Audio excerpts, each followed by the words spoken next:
দেশের রাজনীতিতে চলছে চরম উত্তেজনা। দীর্ঘ ১৭ বছর পর বিএনপির ভারপ্রাপ্ত চেয়ারম্যান তারেক রহমান কি এবার সত্যি সত্যি দেশে ফিরছেন? রাজধানী জুড়ে শুরু হচ্ছে আলোচনা, আর সামাজিক মাধ্যমে ভাইরাল হচ্ছে পুরনো সেই স্লোগান, তারেক রহমান বীরের বেশে আসবে ফিরে বাংলাদেশে। গত কয়েক সপ্তাহ ধরে বিএনপির ভেতরে বাইরে শোনা যাচ্ছে তারেক রহমান শিগগিরই দেশে ফিরছেন। দলের নেতারা বলছেন তার আগমন ঘিরে প্রস্তুত হচ্ছে নানা পরিকল্পনা, যদিও এখনও সুনির্দিষ্ট করে কেউ বলতে পারছেন না তিনি কবে ফিরছেন। বিএনপির ঘনিষ্ঠ সূত্র বলছে আগামী আগস্ট মাসের শেষের দিকে তারেক রহমানের ফেরার একটা সম্ভাবনা আছে, তবে সেটাও চূড়ান্ত কিছু নয়। কেন এমন দ্বিধা? প্রথম কারণ বর্ষাকাল। আষাঢ় শ্রাবণের বৃষ্টিতে ঢাকায় বড় জমায়েত করা কঠিন, তাই তার প্রত্যাবর্তনের দিনক্ষণ নিয়ে ভেতরে ভেতরে চিন্তা আছে। দলের শীর্ষ নেতারা বলছেন যখনই তারেক রহমান ফিরবেন তাকে রাজকীয় অভ্যর্থনা জানানো হবে। বিমানবন্দর থেকে শুরু করে গুলশান পর্যন্ত থাকবে হাজার হাজার নেতাকর্মীর উপস্থিতি।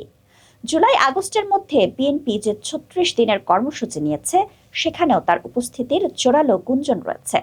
আবার কেউ বলছেন গণ অভ্যুত্থানের বর্ষপূর্তিতে ঢাকায় বিশাল সমাবেশের পরিকল্পনা রয়েছে, যেখানে হয়তো উপস্থিত থাকবেন তারেক রহমান নিজেই। এদিকে ১৩ জুন লন্ডনের ডরচেস্টার হোটেলে তারেক রহমান ও অন্তর্বর্তী সরকারের প্রধান উপদেষ্টা ডক্টর ইউনূসের মধ্যে যে বৈঠক হয়েছে, সেখানেও দেশের ভবিষ্যৎ নির্বাচন ও তার ভূমিকা নিয়ে আলোচনা হয়।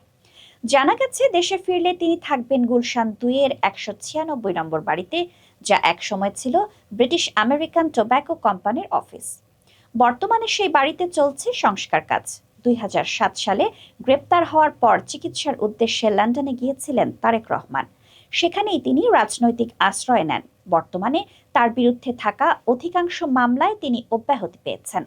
ফলে দেশে ফেরার ক্ষেত্রে আর আইনি বাধা নেই বলে জানিয়েছেন স্বরাষ্ট্র উপদেষ্টা জেনারেল জাহাঙ্গীর আলম চৌধুরী।